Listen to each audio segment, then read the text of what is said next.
아멘. 5,000명을 먹이신 기적.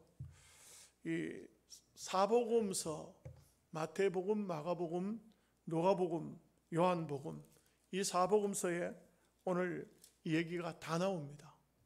다 나온다는 것은 그만큼 모든 제자들이 아주 중요하게 생각했다 이거죠. 비중 있게 다루었다 이렇게 볼 수가 있습니다. 예수님이 많은 기적 일으키셨죠. 근데 많은 기적 중에 대표적인 기적 중에 하나가 또 오병이어의 사건이라고 할 수 있습니다. 그야말로 사건입니다. 이거는 엄청난 역사라고 할 수가 있습니다. 그런데 여기 대해서 신신학자들은 완전히 또 엉뚱한 소리를 하죠. 어린아이가 보리떡 5개, 물고기 2마리를 내놓으니까 모두가 다 도시락을 싸가지고 왔던 사람들이 전부 꿍꿍이 속에 있어서 속에 집어넣고 있다가 어린아이가 꺼내놓으니까 양심적으로 찔려가지고 자기들도 꺼내놓는 바람에 먹고도 12바구니가 남았다. 그 시대적인 상황을 전혀 알지 못하는 아주 말도 안 되는 그런 이야기입니다. 예수님께서 친히 이 기적을 일으키신 이유가 있습니다.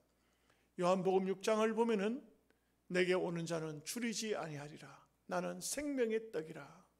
예수님이 바로 생명의 떡의 주인이 되시는 분이 예수님이시라는 것을 말씀하고 있습니다. 그래서 예수님 그렇게 말씀하시죠. 너희가 광야에서 너희 조상들이 광야에서 떡을 먹어도 다 죽었다. 그 떡을 먹고는 죽는다. 영원히 죽지 않는 떡을 먹어야 할 것이다. 생명의 떡이 뭐냐? 영원히 죽지 않는 떡이라 이거죠. 그러니까 사람들이 일단 그 말씀을 영으로 듣지 못하고 육으로 들으니까 그 떡을 우리에게 나누어 주사 다시는 배고프지 않게 하소서. 아주 그런 떡이 어디 있을까? 영원히 죽지 아니하리라. 어떻게 그런 떡이 있을까? 그 떡을 우리에게 주사 다시 배고프지 않게 하소서. 예수님께서 내가 하늘로서 내려온 산 떡이니 나를 먹는 자는 영원히 죽지 아니하리라. 참 그 무리들이 그 말을 듣자마자 아무래도 이상해. 무슨 쓸데없는 이런 말도 안 되는 소리를 하지. 다 가버렸습니다. 제자들도 수근수근합니다. 오늘 말씀은 너무 어렵도다. 예수님께서 오셔서 말씀합니다. 너희들도 가겠느냐? 그때 시몬 베드로가 하는 말이 영생의 말씀이 여기 계시오며 우리가 네게로 가오리까? 예수님이 말씀하신 것은 생명의 떡이라는 것은 육신의 보리떡이 아니라 생명의 떡이라는 것은 영생을 얻게 하는 하나님의 말씀을 말씀하고 있는 겁니다. 로고스, 말씀. 그래서 훗날 시간이 좀 상당히 흘러서 사도 요한이 요한복음에서 예수님에 대해서 예수님은 누구시냐? 바로 말씀이 육신이 되어 우리 가운데 거하심에 우리가 보니 하나님의 독생자의 영광이요 은혜와 진리가 충만하더라. 말씀, 로고스, 말씀이 육신이 되어 우리 가운데 거하심에 우리가 보니 하나님의 독생자의 영광이요 그분에게는 은혜와 진리가 있더라. 우리가 신앙생활을 하면서 말씀을 통하여서 영적인 양식을 삼지 못하면 맨날 떡 먹고 배부른 까닭에 예수님 왕이라 삼자고 그렇게 인간적인 방법으로 갈 수밖에 없습니다. 오늘 수많은 사람들이 예수님을 어떻게 보고 있느냐?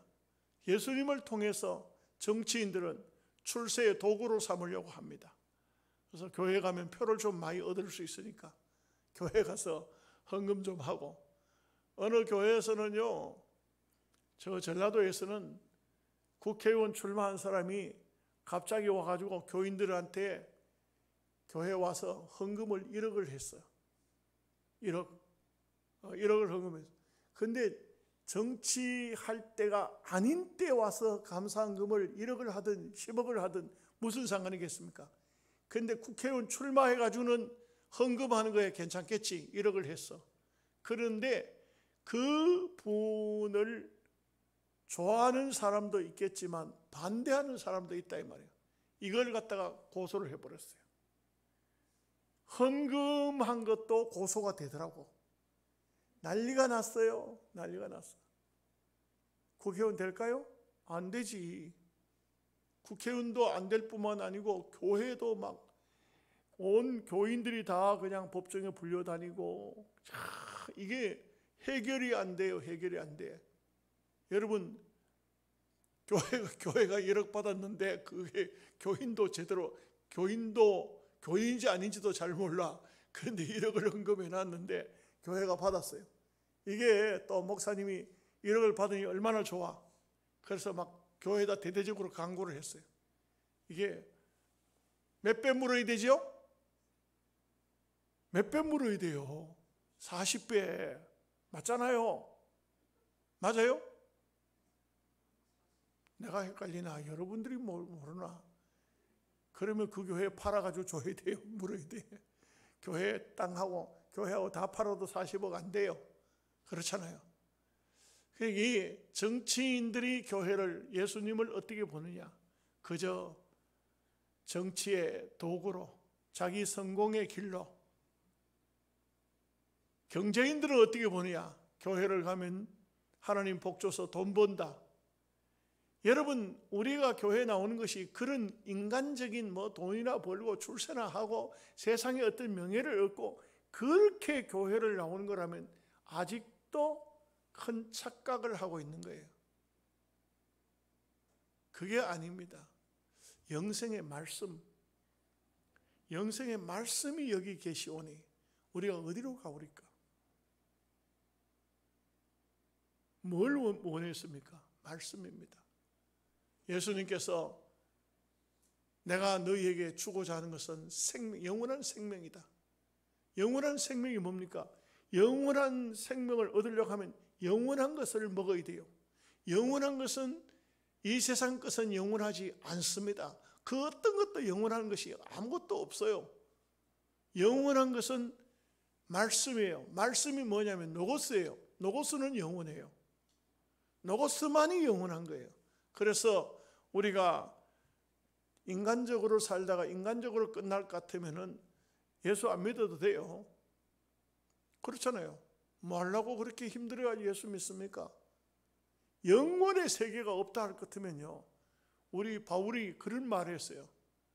부활이 없다면, 이 영원이 없다면 말이죠, 부활이 없다면 우리의 믿음도 헛것이고 우리의 삶도 헛것이고 예수님이 십자가에 죽은 것도 다 헛것이고 여러분이나 저나 다 헛된 것이다. 우리가 제일 이 세상에서 제일 불쌍한 사람이래. 이렇게 우리가 불쌍한 사람 맞나요? 절대로 그럴 수가 없습니다. 우리는 인간적으로 예수님을 따라가는 것이 아닙니다. 예수님 따라가면서 무슨 세상에 무슨 뭘 얻고자 그런 것이 아닙니다. 그러니까 제자들이 종종 예수님께 무엇을 구할 때 너희가 무엇을 구하느냐? 예수님 물어보셨습니다. 너희가 무엇을 구하느냐? 너희가 구하는 것을 너희가 알지 못하는도다. 왜냐하면 예수님의 제자들은 예수님께 수많은 기적을 보고 수많은 역사에 참여하고 그러면서도 그들의 육신적인 생각이 벗어지지를 않았어요. 영적으로 돌아서지를 못했어요. 언제 가서 이 사람들이 영적으로 영의 사람으로 바뀌었을까요? 워치만니라는 분이 그 글을 썼어요. 영의 사람이라는 글을 썼어요. 그 글의 내용이 뭡니까 하면 육의 사람에서 영의 사람으로 되는 데는 성령으로 거듭나야만 영의 사람이 돼요. 다시 한번 태어나야만 영의 사람이 되지, 육으로 난 것은 육이요. 예수님께서 하신 말씀이 절대로 육의 사람에게는요, 아무리 영적인 얘기를 해봐야 소용이 없어요. 뭘 하더라요? 안 됩니다.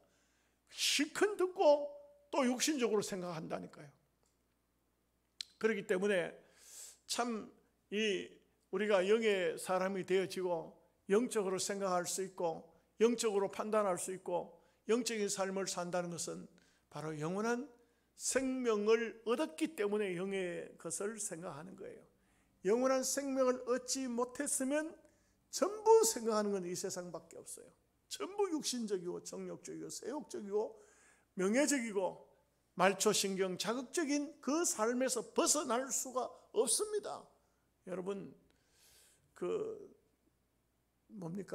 매미, 번데기, 누에 이런 거 많이 얘기하잖아요.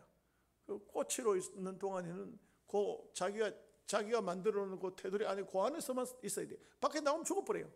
그런데 그것을 뚫고 나올 때는 나방이 돼가지고 나오잖아요. 그거 뚫고 나오면은 하늘을 날라요. 하늘을 날릴 수 있어요. 아주 영화롭죠. 우리가 세상에 너무 세상 속에 이렇게 속해가지고 그런 삶을 살아서는 안 됩니다. 이 오병이어의 사건, 5,000명을 먹이신 이 사건은 그저 예수님께서 배고픈 사람 불쌍해서 떡 먹여준 그게 아니에요. 그게 아닙니다. 영적인 의미를 굉장히 담고 있어요. 아무리 많은 사람이 왔다 할지라도 예수님이 계시면 다 먹이실 수 있다. 이것은 영적인 의미로 해석할 수가 있어요. 예수님은 얼마든지 먹이실 수 있는 분이에요. 여러분, 그렇습니다. 저도 이 목회자로 부름을 받아서 제가 여러분들에게 먹일 수 있는 것은 물질이 아닙니다. 육신적인 떡이 없어요. 그러나 말씀은 언제든지 여러분들에게 말씀을 전할 수, 영적인 양식을 먹일 수가 있지 않습니까?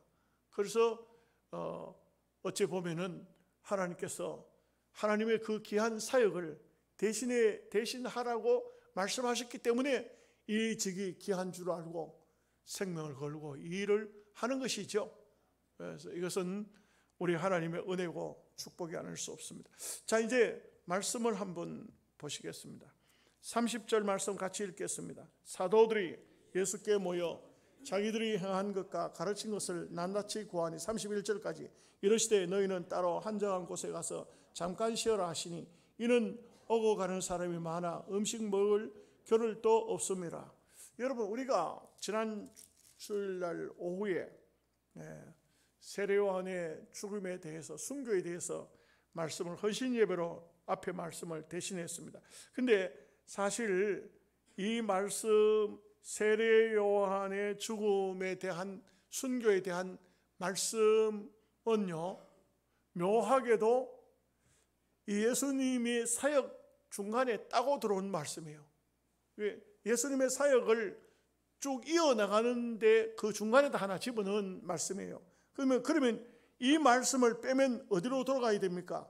여기 6장 7절 말씀으로 들어가는 거예요. 7절 말씀에 어떻게 되어 있죠? 12 제자를 부르사 둘씩 보내시며 더러운 귀신을 제어하는 권능을 주시고 명하시되 여행을 위하여 지팡이 외에는 양식이나 배낭이나 전대의 돈이나 아무것도 가지지 말며 신만 신고 두 벌 옷도 입지 말라 하시고 또 이르시되 어디서든지 누구의 집에 들어가더니 그곳을 떠나기까지 거기 유하라. 어느 곳에서든지 너희를 영접하지 아니하고 너희 말을 듣지도 아니하거든 거기서 나갈 때에 발 아래 먼지를 떨어버려 그들 중에 증거를 삼으라 하시니 제자들이 나가서 회개하라 전파하고 많은 귀신을 쫓아내며 많은 병자에게 기름을 발라 고치더라 하고 그 다음에 30절로 돌아와야 돼요. 30절에 돌아오니까 사도들이 예수께 모여 이렇게 이제 갔다가 복음을 전하고 막 귀신 쫓아내고 병든 사람 고치고 엄청난 일을 하고 돌아와서 30절에서 이제 말하는 거예요. 사도들이 예수께 모여 자기들이 행한 것과 가르친 것과 그것을 낱낱이 고하니, 그러니까 귀신 쫓아내고 병든 사람 고치고 막 복음을 전하고 엄청난 이 제자들에게 있어서 그야말로 하나님의 첫 큰 역사를 예수님이 하시던 것을 제자들이 했어요. 병을 고치고 막 귀신 쫓아내고 이 큰 일을 하고 예수님께 왔어요. 다른 복음서에 보면요, 이것이 얼마나 좋았던지 막 자랑을 했어요.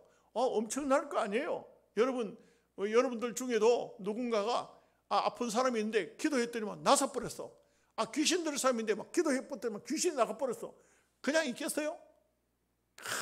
아이고 박 장로님, 김 장로님, 이 장로님 내 얘기 좀 들어봐요. 내 얘기 좀. 내가 어젯밤에 귀신 들린 사람인데 기도했더니 귀신이 나가버리네. 그냥 있겠어요? 막 올 사방 만난 사람마다 얘기를 하겠지. 왜 이렇게 조용하죠? 제자들이 지금 막 신이 나가지고 막 예수님께 막 이야기를 했는데 예수님께서는 그래 알았다. 다른 말씀에 보면요, 복음서에 보면은 내가 하늘에서 귀신이 번개처럼 떨어지는 걸 봤다. 그 내가 다 봤다. 영적인 것을 다 봤다 이거죠. 그러면서 그걸로 기뻐하지 말고 너희의 이름이 하늘나라 생명책에 기록된 것으로 기뻐해라. 이렇게 이제 말씀을 하시고 그 다음에 이어서 하신 말씀이 뭡니까? 너희는 따로 한적한 곳에 가서 좀 얼마나 피곤하겠노? 좀 쉬라. 이렇게 좀 쉬라. 여러분 이 말씀이요, 영적인 게요, 참 영적인 일을 하잖아요. 영적인 일을 할 때는 하나님 힘 안 주시면 못해요. 못합니다. 이제 그 감산 기도원이 지금은 이제 집회 숫자가 코로나 이후에 엄청 줄어버렸어요. 화요일 날 같은 때도 한 40-50명밖에 안 나와요. 근데 제가 그 요번에 집회 오기 전에만 해도 코로나 때만 해도 그렇게 안 적었어요. 코로나 중에도 그래도 한 150명, 200명 모였어요. 근데 그 앞에는 최소한 300명에서 500명 정도 이렇게 모이거든요. 그래 모이는데, 그래 모이다 보면은 그 집회를 심야 기도회 같은, 하요 구구 기도회 같은 데는 아예 새벽 1시쯤 시작을 하면, 설교를 시작하면 2시 반쯤, 3시쯤 마친다고요. 그 뭐 거의 화요일 날 보십시오. 뭐 화요일 날 새벽 기도 나가고 낮 공부하고 그 다음에 또 저녁 시간 또 집회를 하고 7시 집회하고 그 다음에 새벽에 들어가는 거예요. 7시 집회 마치고 좀 자야 되는데 잠자지시를 않아요. 잘 수가 없어요. 7시에서 한 8시 반, 그리고 또 그다음 10시 반 하면 또 한 30분 기도하잖아요. 그럼 9시 되잖아요. 9시 내가 방에 들어와가지고 누워가지고 있으면 이 새벽 1시 돼서 집회하러 나가야 될 이 생각에 아무리 좀 눈 붙이려고 해도 잠 못 자요.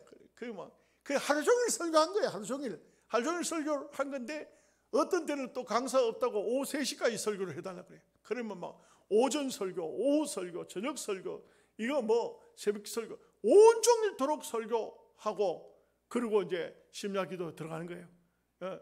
1시 돼서 이제 기도하러, 이제 집회 인도하러 가요. 그러면 이제 마치고 3시쯤 마쳤는데 막 그 육신적으로는 말도 못하게 피곤합니다. 근데 그 피곤한 표시를 어떻게 나타냅니까? 그런데 더 기가 막힌 게 있어요. 뭘 하냐면은 집회가 끝나고 들어가려 하는데 와가지고 목사님 해요. 잠깐 기도하고 들어가려고 하는데 목사님 눈 뜨면 안수기도 좀 해주세요. 안수기도 못합니다. 지금 내가 안 됩니다. 내가 너무 피곤해서 안 됩니다. 이렇게 합니까? 오락하지. 기도해주고 눈 딱 뜨면은 어느새 줄이 쫙 서서 이게 뭐예요? 이게? 전부 기도 받으러 온 거야. 세상에 어떤 날은요 창자가 끊어지려고 그래요. 허리가 끊어지려고 그래요. 얼마나 힘든지. 기도 한참 하다가 눈 뜨고 본다니까 줄이 쫙 줄어들 줄 아네요. 줄어들 줄 아네요. 한 100명쯤 기도해 보십시오. 말도 못해요. 그냥 목이 막 잠기고 피곤하고, 그리고 그 다 기도해주고 난 다음에 그 사람들 가고 나면 그만 씻기도 싫어요. 그냥 방에 와가지고 막 대차로 누워. 얼마나 피곤해. 여기 제자들의 모습을 보십시오. 귀신 쫓아내지. 절대로요. 귀신 그냥 안 나가요. 쉽게 안 나가요. 여러분 기도하면 귀신이 팍팍 나갈 것 같으면요 정말 좋죠. 그렇지 않아요. 제가 귀신을 쫓아내 봐서 아는데 어떤 귀신은요 얼마나 끈질긴지 기도하면 막 밤새도록 기도해요. 밤새도록 밤을 새워서 기도해요. 그 막 귀신 쫓아내려고 막 나는 애를 쓰는데 귀신 들린 이 사람은 앉아서 자부르고 있어요. 지는 잡으려고 있고 나는 기도하고 있고 이런다고. 그렇게 참 힘들 때가 많아요. 그러니까 예수님께서는 그걸 아시고 가서 쉬어라. 근데 여러분 보십시오. 쉬려고 하는데 또 쉴 겨를이 없어요. 또 보십시오. 32절 33절 말씀 같이 보겠습니다. 이에 배를 타고 따로 한적한 곳에 갈새 그들이 가는 것을 보고 많은 사람이 그들인 줄 안지라 모든 고을로부터 도보로 그곳에 달려와 그들보다 먼저 갔더라. 이게 참 기가 막힌 얘기요. 예수님께서 따로 한적한 곳에 쉬라 하니까 한적한 곳으로 쉬러 갑니다. 쉬러 가는데 가서 보니까 먼저 와 있는 거야. 얼마나 기가 막힌 일입니까? 참 어찌 보면은 인생의 삶에 있어서 참 이런 피곤한 것도 힘드는 것도 엄밀히 보면은요 한때라 한때.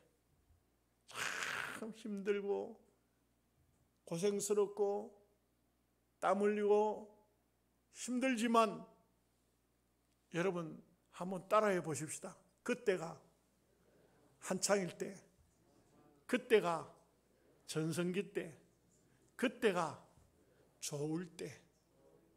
아멘 하세요?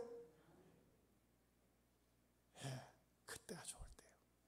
막 피곤해가지고 막 퍼질 듯이 하고 막 와 피곤해 죽겠다, 피곤해 죽겠다. 이 사람 살겠나? 근데 그때가 좋을 때요. 그때가 좋을 때. 때가 되면은 안 불러줘. 아마 이 나이가 되니까 이제는 강사도 퇴물이 됐어. 이제는 거의 잘 안 불러줘. 이제는 오락하면 어떻게 오락하는지 아세요? 스폰서를 내래. 돈 내고 와서 설교하라 그래. 참 희한한 세상이죠. 우리 기독교도, 한국의 기독교도 전성기가 지나는 것 같아요. 아니 지나고 있어요. 얼마큼 지난지 모르겠어요.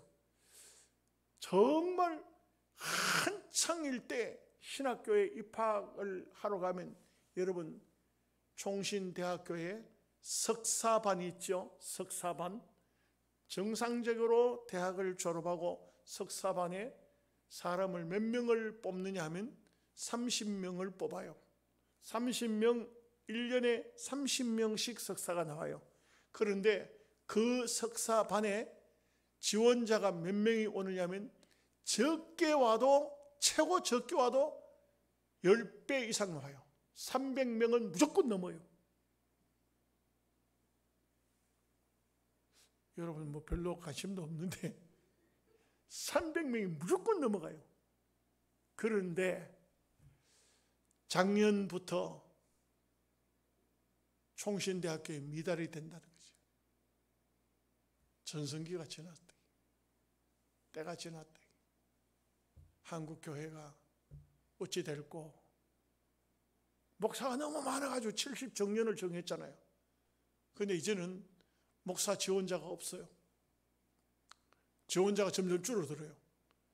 총장 이사장이 총회에 나와서 하는 얘기가 앞으로 멀지 않았다고요. 5년 정도만 지나면 교육자 구하기 힘들 거라고. 5년, 불과 5년밖에 안 남아요. 5년 정도 지나면 지금 현재 있는 목사님들 거의 뭐 은퇴하고 은퇴 이제 되고 이제 새로 되는 목사들 강단에 세워야 되는데 목사가 쉽지 않다는 거예요. 그래서 총신대학에 온 한국 교회가 심혈을 기울여서 총신대학을 지원해야 된다. 문교부에서 1년에 30명씩 줄여버렸어요. 정원을 줄여버렸어요. 왜 줄였냐? 목사들 서로 싸우다가 총신 이사들 서로 싸우다가 일반 이사들이 일반 학교에서 들어와서 이게 교회로 따지면 교회 안에서 목사 장로 싸우니까 경찰들이 하고 검사들이 들어와서 당회장하고 검사들이 세상 사람들이 와서 교회를 지도하고 있다. 총신대학교.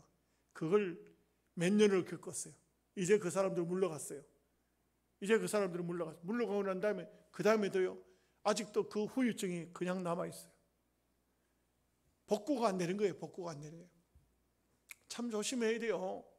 왜 조심해야 되냐면 우리가 인간적으로 개인적으로 성도들이 개인적으로도 누구하고 다투고 싸우고 이렇게 하면요, 화해를 하고 다 복구를 했다 싶어도 마음의 상처가 그냥 남아가지고 믿음의 삶이 잘 안 돼요.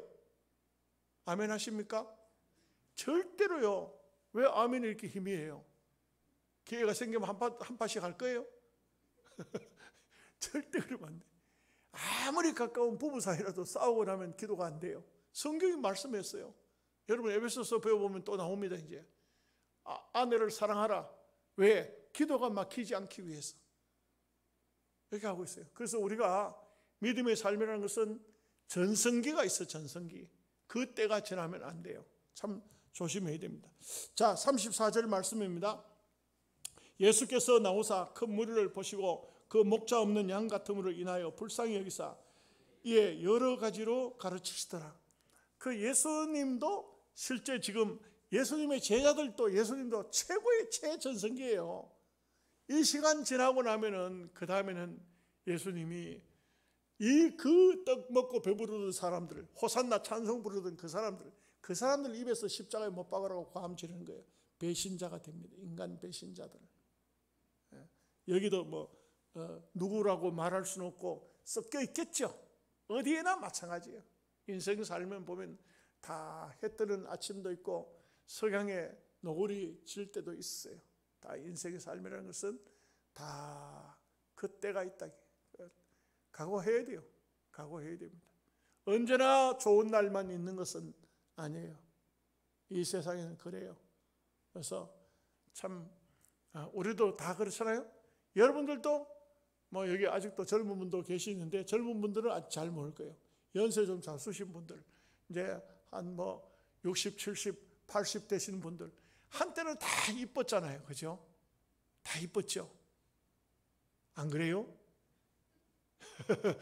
우리 권사님들, 우리 교회 권사님들 보면은 옛날에 젊을 때 다 이뻤어요. 예? 다 이뻤어요. 근데 때가 지났어. 이제는 때가 지났어. 이제 그렇잖아요. 연세를 잡숴 보면 나이가 많아지면요, 되는 것도 없고 안 되는 것도 없고 그래요. 그 평준화가 온다 그래요. 평준화. 무슨 평준화? 건강의 평준화, 인물의 평준화, 지식의 평준화. 평준화가 온다 그래요. 많이 배운 사람도 없고 못 배운 사람도 없고 잘생긴 사람도 없고 못생긴 사람도 없고 어째 보면은 거의 다 니나 내나. 한번 따라해 볼까요? 니나 내나. 그런 시대가 와요. 예수님도 지금은 이렇게 예수님이 얼마나 바쁘게 사셨는데요. 근데 예수님도 쉬셔야 안 되겠어요? 근데 예수님께서 이 무리들을 보고서 또 불쌍히 여기서 또 설교를 하시는 거예요. 또 말씀을 전하시는 거예요. 금방 말씀을 전하시고 금방 그렇게 애를 쓰셨는데 또 해야 되는 거예요. 또 해야 되는 거예요. 예. 참 저는 그런 생각을 해봤어요. 저는 이 원리에 비추어서 참 저한테 막 설교해달라고 말씀 전하라고 이렇게 할 때 막 기도해서 부르고 또 막 예배 마친 다음에 또 상담하겠다고 또 신청이 들어와요. 상담 신청 들어와요. 그래 막 쉴 시간이 없어요. 막 얼마나 말을 많이 하니까 나중에 막 입술이 막 갈라지고 막 그래도 속으로 그런 생각이에요. 하나님께서 나를 써주실 때 감사하자. 하나님께서 나와 함께 하실 때 감사하자. 때가 지나니까 금방 지나더라고요. 또 코로나 와보고 나니까 완전 금방 설이 맞아보더라고요. 한국 교회가 완전 설이 맞았어요. 지금요. 부흥회한다 하기에는 어떤 장로님이 그렇게 하더라고요. 지금도 부흥회가 됩니까? 이렇게 하더라고요. 우리가 12월 18일부터 우리가 영양군 연합회에서 우리 기독 시찰에서 부흥회를 우리 교회 하거든요. 여기 그 중앙교회에서는 첫 주일 지나고 12월 첫 주일 지나고 부흥회를 해요.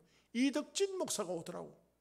근데 부흥회 프로그램을 보니까 새벽 시간도 없어, 낮 시간도 없어, 저녁 시간만 3시간이라. 저녁 시간만 3시간 돼 있어. 우리는 시찰에 모여가지고 시찰에서 순서를 시찰에 부흥회하면서 순서 짜면서 목사님 부흥회를 어떻게 하시라고? 어떻게 하긴 어떻게 해요? 전날 월요일 저녁부터 목요일 날 새벽까지 강사 목사님이 낮 시간도 하느냐 하고 말고 따라합시다. 하고 말고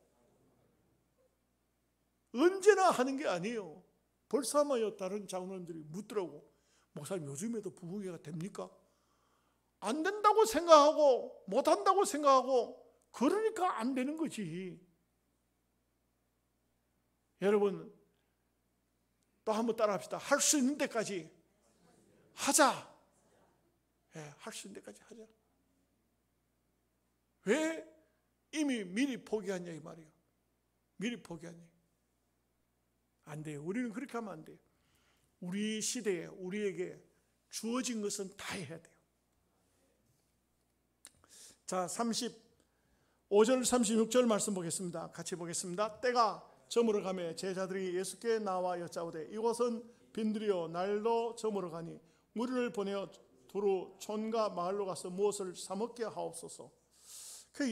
여기는 이 정도로 됐지만 예수님께서 요한복음 6장을 보면은 이렇게 말씀을 전하실 때 이 말씀을 그냥 조금만 이렇게 오늘날처럼 예배 시간 정해가지고 1시간 예배를 드린 것이 아니에요.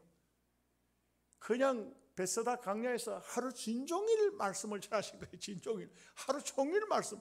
어떤 시간을 정해가지고 설교를 한 게 아니에요. 저는 여러분들에게 혹시라도 예배 시간이 부담이 돼서 그러지 않도록 하고 그 대신 예배 시간에 말씀을 최대한 말씀 중심으로 예배를 하고 있습니다만 그렇습니다만 보면은 옛날에는 있죠. 저희들이 어릴 적에도 어른들 예배에 참여를 많이 했어요. 제 친구가 장로님 아들이었는데 시골 교회에 그 할머니가 애들을 많이 데리고 부흥회 갔어요. 어른들 부흥회 가면요. 그때는 전기도 없잖아요. 전기도 없었어요. 호약불이라고 해요. 호약불 아시죠? 그 호약불들 그 두문두문 불켜놨는데 가가지고 앉아가지고 강사 목사님 설교 듣다 보면 무슨 설교를 뭘 듣는지도 몰라. 마이크가 있습니까? 뭐가 있습니까? 설교를 듣는데 한참 앉아가지고 있다 보면 잠들어 버려요. 그러면 엎드려가지고 주로 장로님이나 집사님이나 기도할 때 그때 엎드렸다 하면 잠들어 버려요. 실컷 자고 일어났어도 보면 아직도 설교하고 있어. 실컷 자고 일어나도 또 설교하고 있어. 늦은 시간 이제 다 끝이 나서 가작하면 돌아오잖아요. 돌아오다 보면은 잡으면서 와요. 잡으면서 한밤중에 오는 거예요. 한밤중에. 그러니까 오다가 논두렁에 구부러지고 이러면서도 왔다고. 참 제가 기억하기로는 부흥회 했다가 하면 최소한 설교를 3시간 한 것 같아요. 설교만. 여러분 30분 40분 설교 들으면서 길다고 생각하시면 안 돼요. 참 옛날에는 그렇게 설교를 오래 했어요. 그렇게 부흥회 같은 데 가보면 제가 가봤으니까 알죠. 어릴 적에.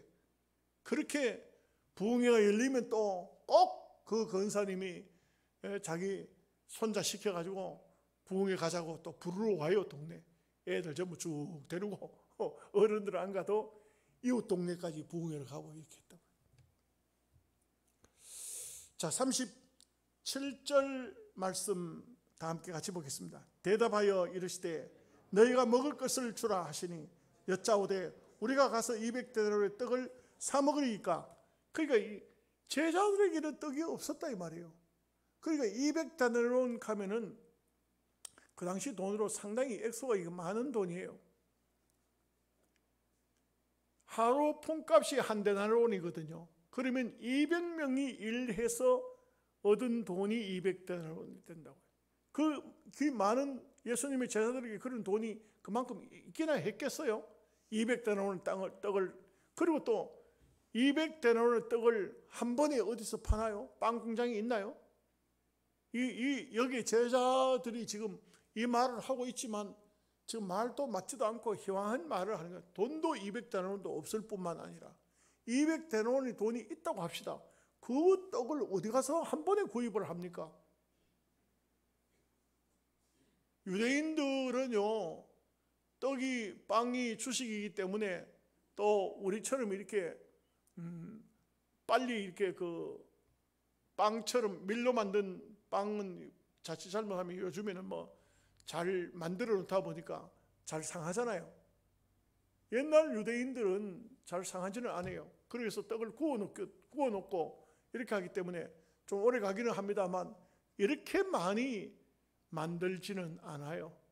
200데나론만큼 어치의 떡을 만들 그럴 시대가 아니거든요. 그런데 이렇게 말한 것이죠.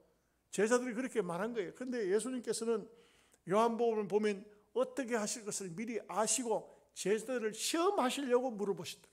너희가 먹을 걸 줘라. 이렇게. 그런데 요한복음에는 명확하게 다 기록했어요. 안드레가 어린 소년 하나를 데리고 와요. 자, 38절 보겠습니다. 이르시되 너에게 떡 몇 개가 있는지 가서 보라 하시니 알아보고 이르되 떡 5개와 물고기 2마리가 있더이다 하거늘.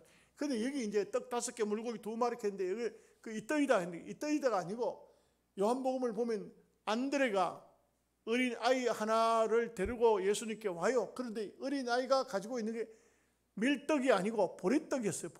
보리떡에다가 물고기 2마리. 그런데 제가 그걸 한번 찾아봤어요. 보리떡이 떡 5개와 물고기 2마리 했는데 떡 5개의 원문이 보니까 마슈나라는 것은 보리떡이라는 말이에요. 밀떡이 아니에요. 보리떡이래요. 밀떡은요 그래도 좀 집이 괜찮은 집에 사람들이 먹는 떡이에요.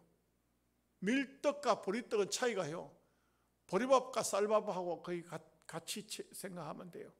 옛날에 가난할 때 쌀밥 먹는 집하고 보리밥 먹는 집하고 어떻습니까? 이 보리밥 먹는다는 것은 가난하다는 증거지요.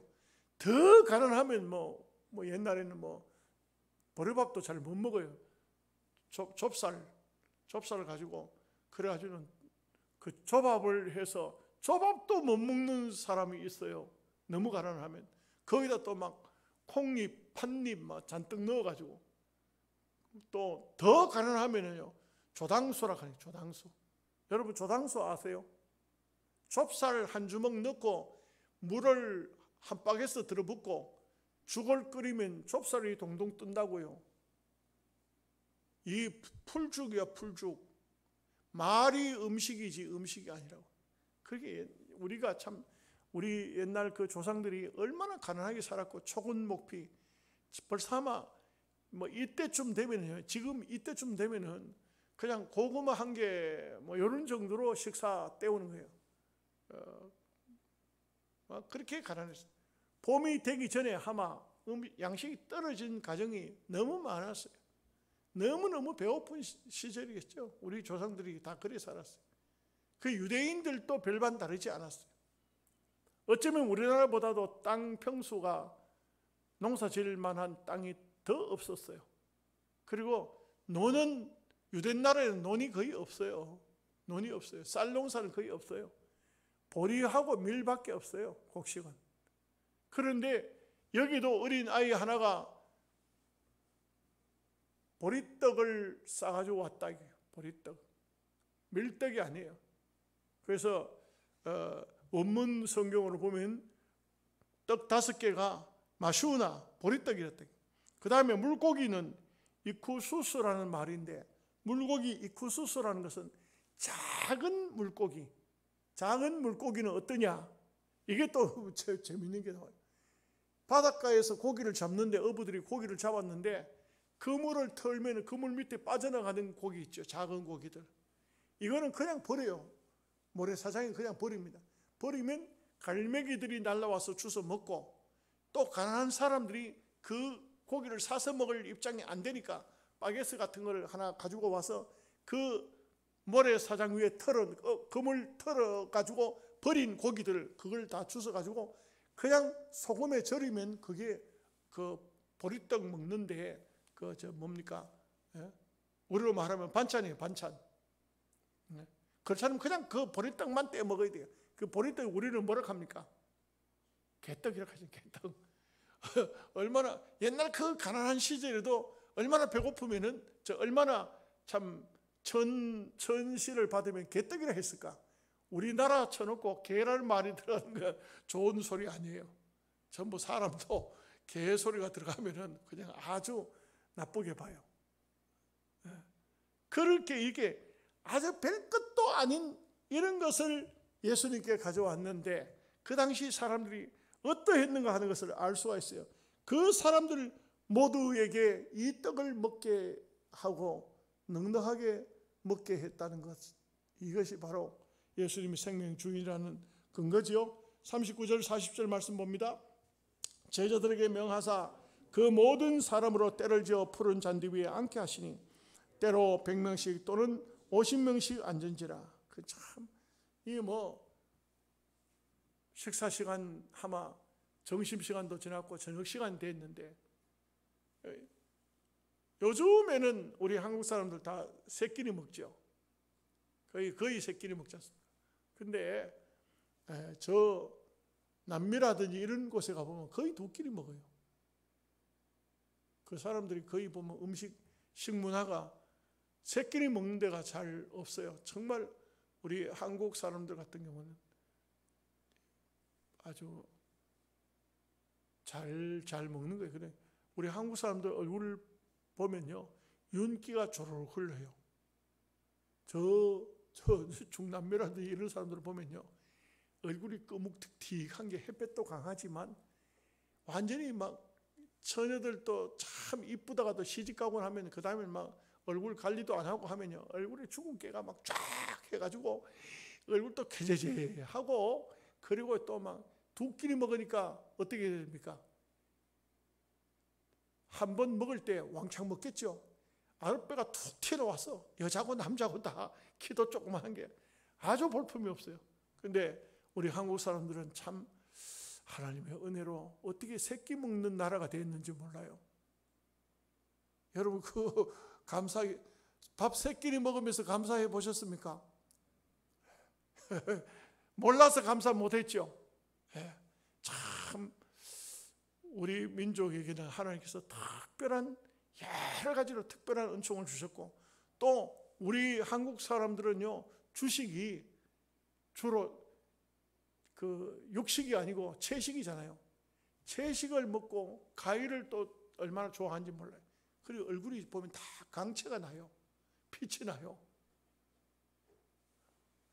아멘을 안 하시는데 다 보면, 몰라, 내가 한국 사람이라서 그런지 모르지만 한국 사람은 다 이뻐. 아멘 하십니까? 아유, 아멘 하기 싫어요? 나는 보니까 우리 한국 사람들은 다 이뻐. 다 보면 얼굴도 밝고. 외국 사람들도 그런 말하는 분들이 있어요. 한국에 들어와 보니까 한국 사람들이 참 옷도 잘 입고 깨끗하게 하고 얼굴도 밝고 다 좋다고 그래요. 하나님의 아주 큰 은혜가 아닐 수가 없어요. 41절 42절 말씀 읽겠습니다. 예수께서 떡 5개와 물고기 2마리를 가지사 하늘을 우러러 축사하시고 떡을 떼어 제자들에게 주어 사람들에게 나누어 주어 먹게 하시고, 또 물고기 2마리도 모든 사람에게 나누심에 다 배불리 먹고.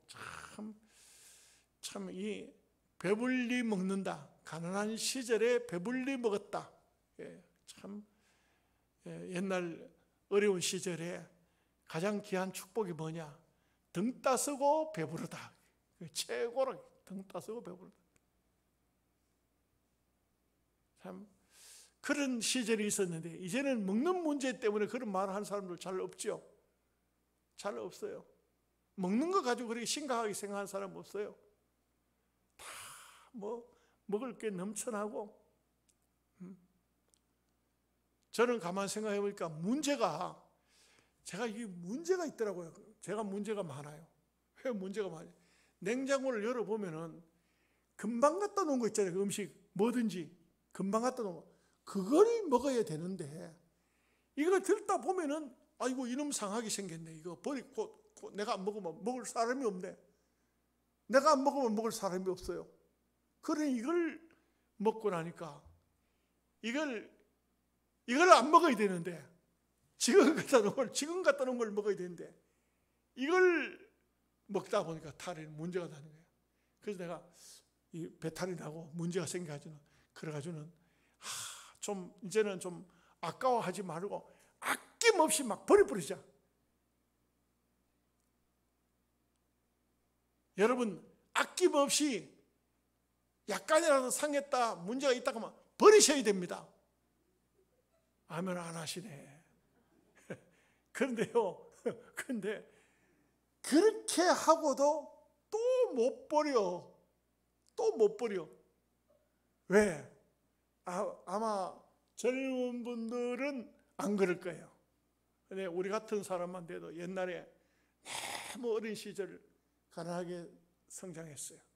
먹는 문제가 심각했어요.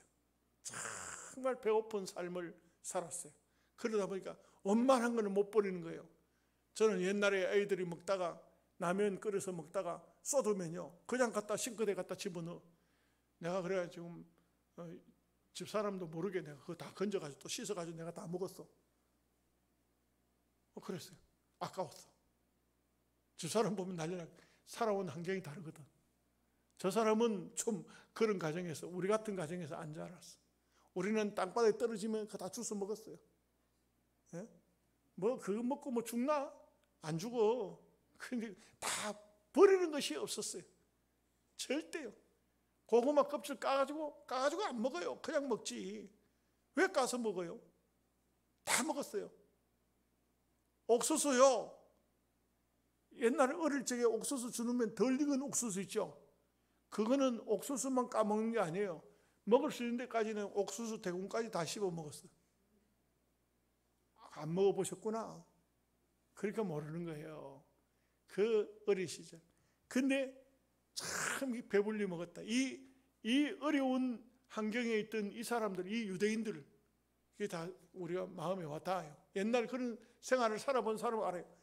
이렇게 배불리 먹고 나면요, 너무 좋거든. 그러니까 이 말씀 끝으로 가서 보면요, 예수님을 왕으로 삼으려고 그래.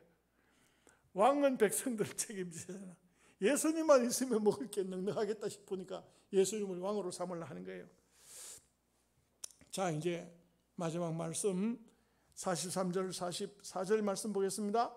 남은 떡 조각과 물고기 12바구니에 차게 거두었으며 떡을 먹은 남자는 5,000명이었더라. 참 놀랍고 신기해요. 5,000명만 되겠습니까? 남자만 있습니까? 여자는 없습니까? 어린아이는 없습니까?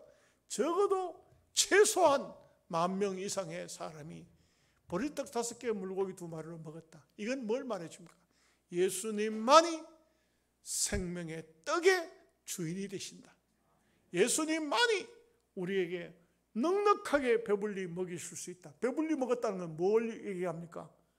만족하다. 예수님만이 우리에게 만족을 주실 수 있는 분이시다. 예수님이 만족하는 분입니다. 여러분, 예수님 잘 믿으면요, 부러운 거 아무것도 없어. 정말 부러운 게 없어요. 암만 누가 돈 많다, 권력 있다, 뭐 있다, 다 소용없어. 예수님으로 만족하게 됩니다. 예수님으로 만족하는 시간이 와야 진정한 신앙이 돼요. 아직도 예수님으로 만족하지 못하고 돈 벌어야 돼, 돈 벌어야 돼, 이런 사람은 아직도 진정한 신앙이라고 하기 어려워요. 진정한 신앙인은 예수님으로 만족하는 거예요. 예수님께서 넉넉하게 먹여주십니다.